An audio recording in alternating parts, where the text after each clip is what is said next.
Assalamualaikum warahmatullahi wabarakatuh. Perkenalkan nama saya Kala Aziza dengan NIM G00240078 dari kelompok B5. Jadi di sini saya akan membuat video laporan praktikum 2.3. Jadi di sini langsung saja praktikumnya itu ada skenarionya seorang pria berusia 65 tahun bernama Tuan A dibawa ke instalasi gawat darurat oleh keluarganya karena mengalami kelemahan mendadak pada lengan dan tungkai kanan sejak 2 jam yang lalu. Selain itu, keluarga pasien melaporkan bahwa pasien berbicara terbata-bata, sulit menyusun kata dan tampak bingung ketika diajak berbicara. Tidak ada riwayat pada trauma kepala sebelumnya. Terus pada pemeriksaan fisik ada ditemukan nangis parese sisi kanan terutama lengan lebih berat dibanding tungkai. Terus refleks sisi kanan meningkat dan terdapat Babinski sign positif di sisi kanan, hilangnya sensasi nyeri dan suhu pada sisi kanan tubuh termasuk wajah kanan. Saat diminta menunjukkan lidah pasien menyimpang ke arah kiri. Pasien tampak kesulitan berbicara secara motorik, afasia non-fluent tapi memahami instruksi sederhana. Riwayat medis menunjukkan bahwa pasien merupakan perokok aktif, memiliki hipertensi dan diabetes mellitus yang tidak terkontrol. Pemeriksaan CT scan kepala menunjukkan infarksi iskemik pada lobus frontalis dan parietalis kiri, terutama di area korteks motorik dan sensorik primer. Dapat pula iskemia parsial pada pons kiri. Nah, ini soal pertama jelaskan struktur pembentuk circulus Willis mulai dari bagian anterior hingga posterior. Sebutkan hingga fungsinya dalam jika berfungsi cerebral saat terjadi sumbatan salah satu arteri besar. Oke, sebentar. Nah, ini anatomi dari circulus arteriosus willisi. Sebentar.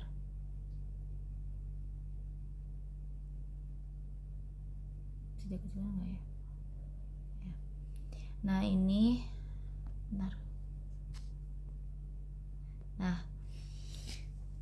jadi pertama dari anatomi arteri cerebrinya itu cabang dari 3 arteri cerebri yang menuju korteks cerebri memiliki anastomis penting satu sama lain pada permukaan otak. Dengan demikian, sistem arteri di otak bukan merupakan N arteri yang sebenarnya. Nah, lalu ada circulus arteriosus willisi ini.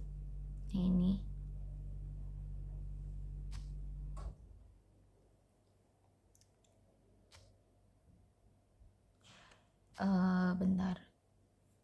Itu merupakan anastomis penting di antara keempat arteri yang memvaskularisasi otak, kedua arteri vertebralis dan 2 arteri carotis interna. Dibentuk oleh arteri cerebri posterior, arteri communis posterior, arteri carotis interna, arteri cerebri anterior dan komunikan anterior. Nah, circulus anteriosus ini merupakan perangkat kolateral penting jika terjadi obstruksi. Nah, lalu ada vaskularisasi otaknya.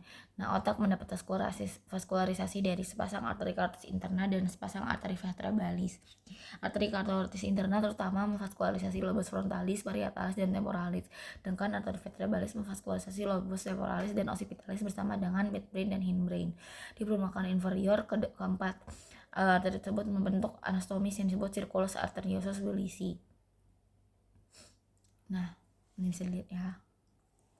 Nah, terus lihat dari arteri carotis internanya tadi, dia memberi cabang di cervical anonyma, di cavum cranii memvaskularasi hipofisis, orbita dan sebagian besar otak. Lalu ada arteri ophthalmica merupakan cabang dari sipon karotis, salah satu cabangnya arteri nasalis dorsalis beranastomosis dengan arteri facialis dan arteri lacrimalis. Beranastomis dengan arteri menia media merupakan anastomis dari arteri carotis interna dan eksterna. Ada arteri komunikan posterior menghubungkan arteri carotis interna, arteri cerebri posterior membentuk circulus anteriosus. Arteri choroidea anterior percabangan arteri arteri carotis interna dekat dengan ujung akhirnya berjalan ke posterior di sepanjang corpus opticus dan masuk ke dalam visura choroidea. Lalu ada dia tuh memberi cabang ke otak dalam termasuk plexus choroideus ventriculus lateralis.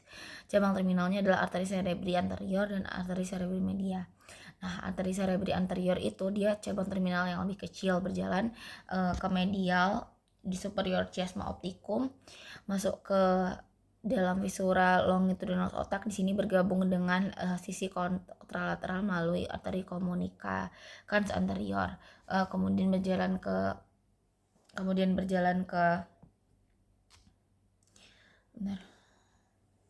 kemudian berjalan ke anterior, superior, dan posterior, umumnya terletak di atas corpus callosum. Lalu berakhir dengan berputar ke superior pada sisi medial hemisferium, tepat di anterior sulcus occipitalis. Lalu arteri cerebri media itu cabang terminal lebih besar, dianggap sebagai lanjutan aortis interna, berjalan ke lateral di sulcus lateralis dan memberi sejumlah percabangan di permukaan insula. Percabangannya memvaskularisasi area motorik dan vermotor, area sensoris dan auditoris. Oklusi arteri cerebri media menyebabkan paralisis hemiplegia kontralateral dengan defisit sensoris. Jika terkena sisi dominan, umumnya kiri, juga terdapat gangguan bicara atau apasia. Lalu ada arteri vertebralis.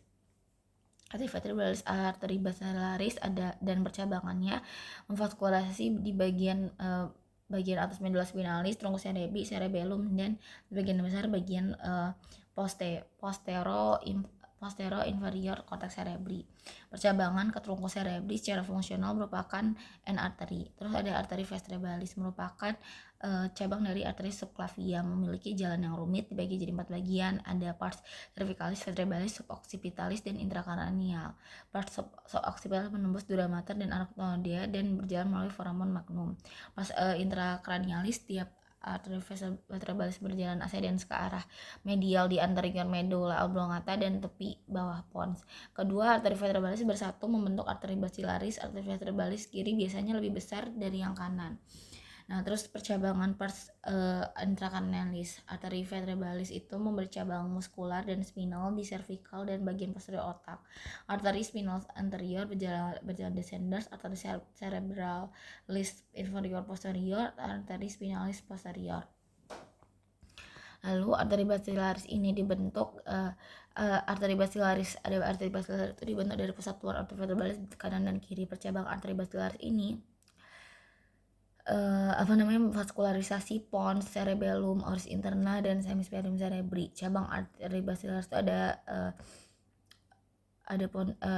pontinus memvaskularisasi pons, pasang arteri cerebralis inferior anterior berjalan ke posterior pada permukaan inferior cerebellum, dan anastomosis dengan arteri cerebralis inferior posterior memvaskularasi cerebellum pons.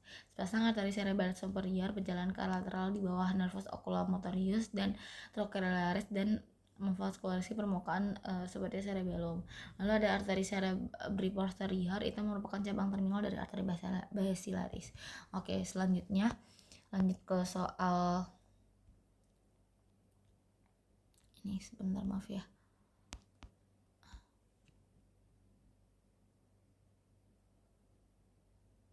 Jadi ini aku mau menjelaskan perbedaan tractus corticospinalis et spinothalamicus. Jadi ini bisa dilihat ya. Untuk yang corticospinalis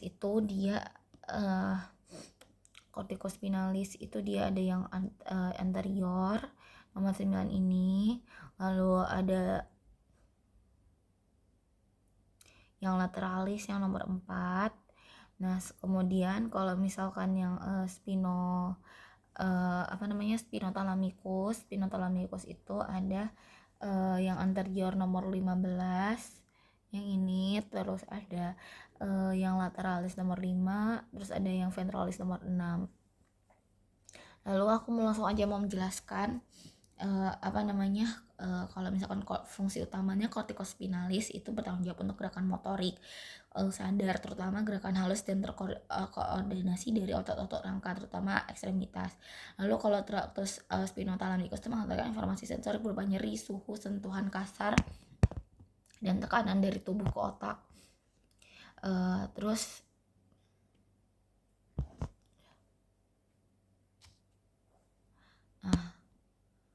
Lalu titik awal dan akhir tragus corticospinal itu awalnya dari korteks cerebri, terutama di area motorik primer, Brodmann area 4 di gyrus precentralis. Akhirnya tuh neuron motorik di bawah tanduk anterior medulla spinalis.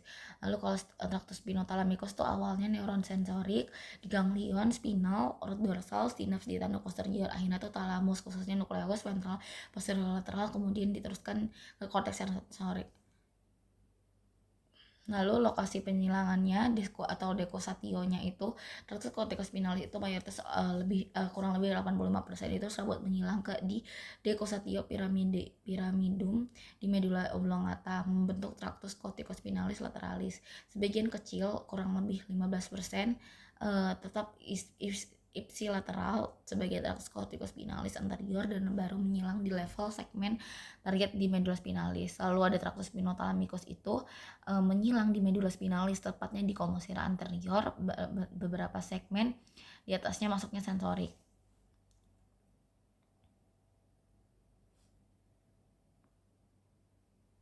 Oh ya, tadi kan soalnya kurang lengkap ya, aku sebutinnya tuh pokoknya dari fungsi utama corticospinalis. Enggak, sorry, salah. Ini aku baca ulang soalnya yang ini.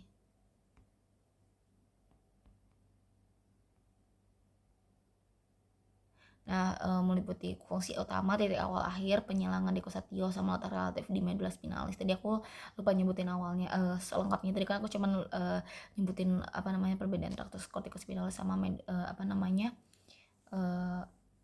sama spinothalamikus. Nah, lanjut. Nah, terus tadi kalau letak relatifnya itu misalkan yang di letak relatif di medulla spinalis, misalkan kalau tractus corticospinalis itu dia yang lateralis terletak di funiculus lateralis bagian lateral di medulla spinalis. Terus kalau yang anterior itu dia terletak di funiculus anterior. Sedangkan kalau misalkan tractus spinalis terletak di funiculus anterior lateralis lateral dari medulla spinalis, bagian lateral ventral dari sisi medulla spinalis. Nah, lalu lanjut ke soal berikutnya. Sebutkan pembagian dari trunkus cerebri batang otak dan minimal 2 struktur penting dari mesencephalon, pons medulla dan medulla oblongata.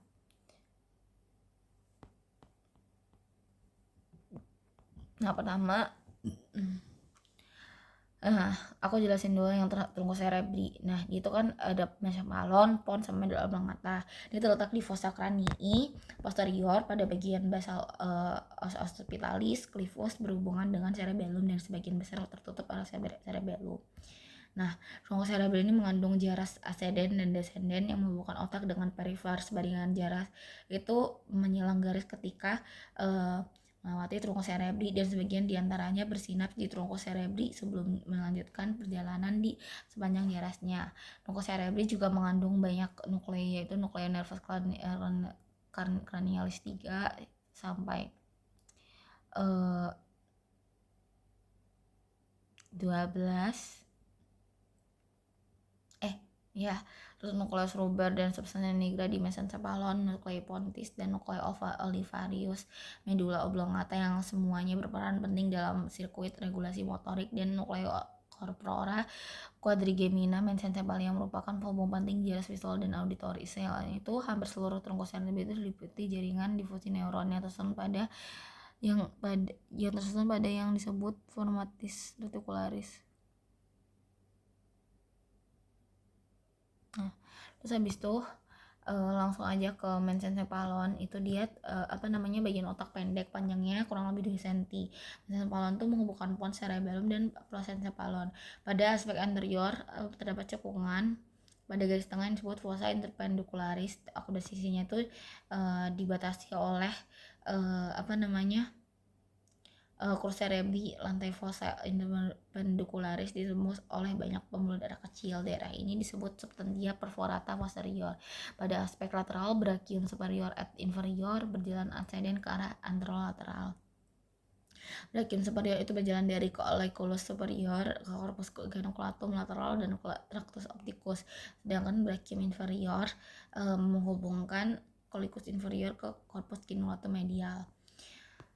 Nah, itu yang struktur eksternalnya. Terus pada aspek posterior terdapat penonjolan disebut corpora quadrigemina, terdiri dari colliculus superior, pusat refleks visual, dan colliculus inferior, pusat refleks auditoris. Di bawah colliculus inferior di garis tengah keluar nervus trochlearis melingkar ke lateral, kemudian keluar dinding melalui dinding lateral sinus cavernosus.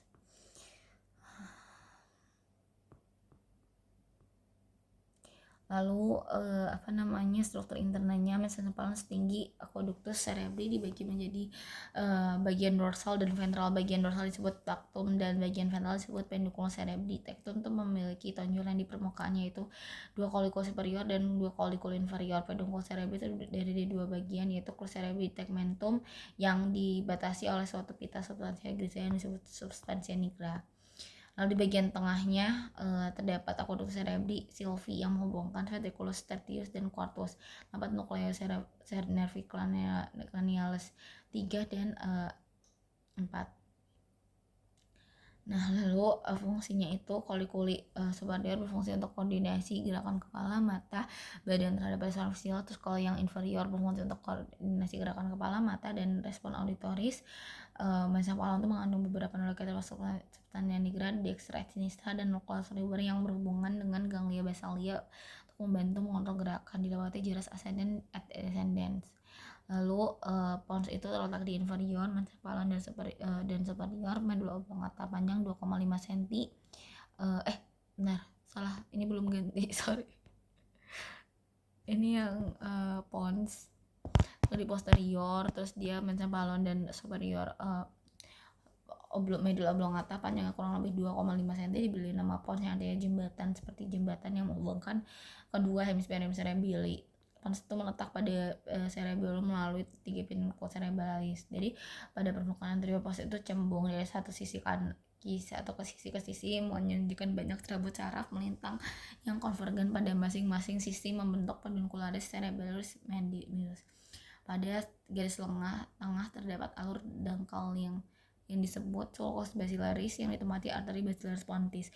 Pada sisi pons pada permukaan anterolateral keluar nervus trigeminus, dan di dalam sulcus antara pons dan medula oblongata dari medial lateral keluar nervus abducens, nervus facialis, dan nervus vestibulocochlearis. Lalu permukaan posterior ditutup oleh cerebellum. Permukaan posterior sebelah lateral dibatasi oleh pedunculus cerebralis superior dan baliknya jadi 2 bagian simetris oleh sulcus medianus posterior. Di bagian lateral sulcus medianus terdapat penonjolan disebut eminentia media yang berlanjut ke inferior dan meluas menjadi colliculus facialis. Jadi di sebelah lateral eminentia colliculus facialis dibatasi oleh sulcus limitans, dan di sebelah lateral sulcus limitans terdapat area vestibuli. Fungsi pons itu mengandung tractus ascendens et descendens, nucleus spontaneus merelae impuls saraf dari area motoris cortex cerebri ke cerebellum, mengandung nucleus vestibularis untuk mengatur keseimbangan, lalu mengandung pusat respirasi bersama dengan medula oblongata. Terdapat nervus cranialis 5, 6, 7, dan 8. Lalu lanjut ke medula oblongata, ini bagian ventral dan dorsal ya. Terus dia membentang dari sulcus spontaneus inferior hingga medula spinalis, berakhir setinggi foramen occipital magnum. Panjangnya sekitar 3 cm. Aspek ventral dari medula oblongata terdapat visura mediana anterior yang dibatasi pinggirnya oleh piramis dibentuk oleh tractus corticospinalis yang nanti sebagian besar akan menyilang membentuk decussatio pyramidum. Pada bagian posterolateral piramis terdapat oliva yang merupakan elevasi membentuk oval karena adanya nucleus olivarius inferior. Di bagian posterior oliva terdapat pedunculus cerebralis inferior yang menghubungkan medula oblongata dan cerebellum. Oke, lanjut ini nomor 5-nya kenapa jadi di sini?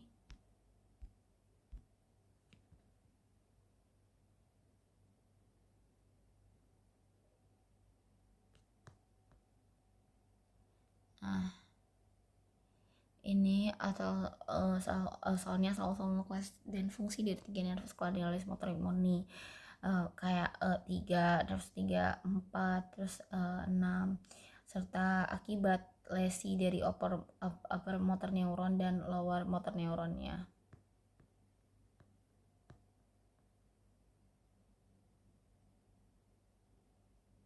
Nah, jadi pertama aku mau jelasin dari nervus oculomotor itu dia asalnya dari nukleus nervi oculomotori. Kalau nervus trochlear itu dari nukleus nervi trochlearis. Lalu kalau misalkan yang nervus abducens itu dari nervus 6 itu dari nukleus nervi abducentis. Nah, terus aku langsung jelasin dari sini. Nah, kalau misalkan yang tadi oculomotor itu dia oculomotoris itu dari yang nukleus oculomotori, motorik somatis sama nukleus Edinger-Westphal, parasimpatis itu masuk dalam motorik murni. Lalu letaknya itu mesencephalon, tingkat colliculus superior, ventral dari aqueductus. Lalu fungsi motoriknya itu menginervasi dari 5 sampai 7 instruksi dari 7 otot ekstensi bola mata. Ada musculus superior, inferior, medialis, obliquus inferior, levator palpebrae superior. Di klinis ada ptosis lateral dan ke bawah karena dominasi rectus lateral dan obliquus superior. Lalu ada diplopia bila melibatkan parasimpatis dan itu mediasis dan kehilangan akomodasi. Lalu ada yang trochlearis ada atau yang 4 itu asal nukleus trochlearis tentu masalah paling baik dorsal tepat di bawah colliculus inferior. Satu salnya saraf kranial menyelang seluruhnya di cosatio keluar dari sisi dorsal batang otak. Fungsi motor yaitu menginervasi muskul abductus superior yang menurunkan dan memutar mata ke dalam siklus diplopia saat menuruni tangga atau membaca. Kompensasi dengan memberikan kepala ke sisi sehat. Lalu ada nervus abducens itu ada nukleus dari abducentis letaknya di caudal pons di dasar fossa rhomboidea, terletak dengan colliculus facialis, terlakukan dari serabut nervus facialis. Fungsi motorik menginervasi rectus lateralis, abduksi bola mata. Siklusnya mata tidak dapat menarik ke lateral. Diplopia horizontal bila atau ada gaza palsi atau tidak bisa melihat ke samping. Lalu ada nervus epiglottis atau yang 12 itu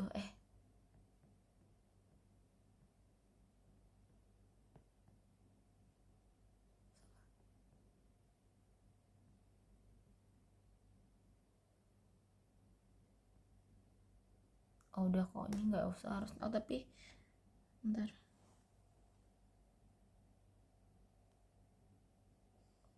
udah ini harusnya enggak ya yang hipoglossus.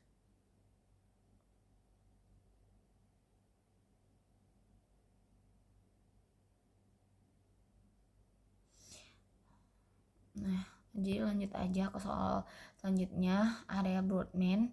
Jelaskan yang area 4, 1, 2, 3, area 4, 4 dan 45 sama area 22. Jadi kalau area 4 ini bisa dilihat yang ini ya. Nah, bentar. Capek ya ngomong. Salah sama tim.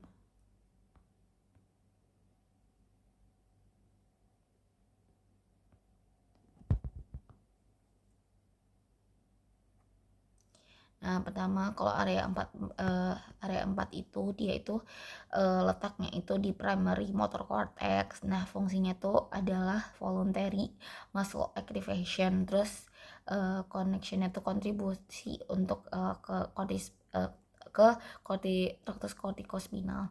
Lalu kalau yang area 1, 2, 3 itu dia tuh primary sensory cortex namanya, terus itu fungsinya ada somatosensory, dia itu connectionnya tuh input VPL sama VPM. Lalu kalau misalkan area 44 dan 45 itu dia namanya Broca's area, itu motor aspect of speech functionnya. Lalu ada connectionnya itu projects to Wernicke's area via arcuata fasciculus arcuata. Lalu area 22 itu dia namanya Wernicke's area, dia tuh fungsinya buat language comprehension.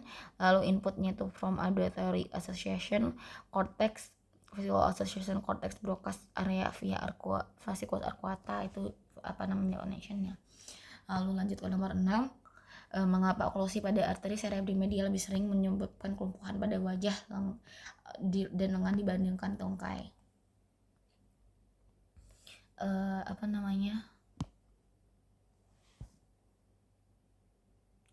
Nah, pertama, dijelaskan juga mengaitkan distribusi vaskular homunculus motorik. Jadi pertama, distribusi vaskular arteri cerebri media. Itu dia, arteri cerebri media adalah cabang dari arteri carotis interna. Arteri cerebri ACM itu mensuplai sebagian besar permukaan lateral hemisfer cerebri, termasuk korteks motorik primer dan bagian lateral area broca wernickel, dan korteks motosensorik lateral bagian dari kapsula interna, corona radiata, dan genu kapsula interna. Ada homunculus motorik atau motor homunculus, itu dia adalah representasi topografis dari tubuh di korteks motorik primer area Brodmann 4. Distribusinya wajah dan tangan atau lengan dipresentasikan di bagian lateral korteks motorik. Muka itu dipresentasikan di bagian medial korteks motorik dekat visceral longitudinal cerebri. Jadi kalau misalkan ACM mengalami oklusi, bagian lateral dari korteks motorik yang terkena itu mencakup representasi wajah dan lengan, bukan tungkai. Kelumpuhan wajah dan lengan lebih sering terjadi pada oklusi ACM karena ACM itu mensuplai area lateral korteks motorik, tempat wajah dan lengan direpresentasikan. Lalu area untuk tungkai itu disuplai oleh arteri cerebri anterior, bukan ACM. Nah, lalu jelaskan mekanisme yang terjadi jika terdapat oklusi pada arteri karotis interna kiri. Nah, lalu ini aku mau jelasin ya.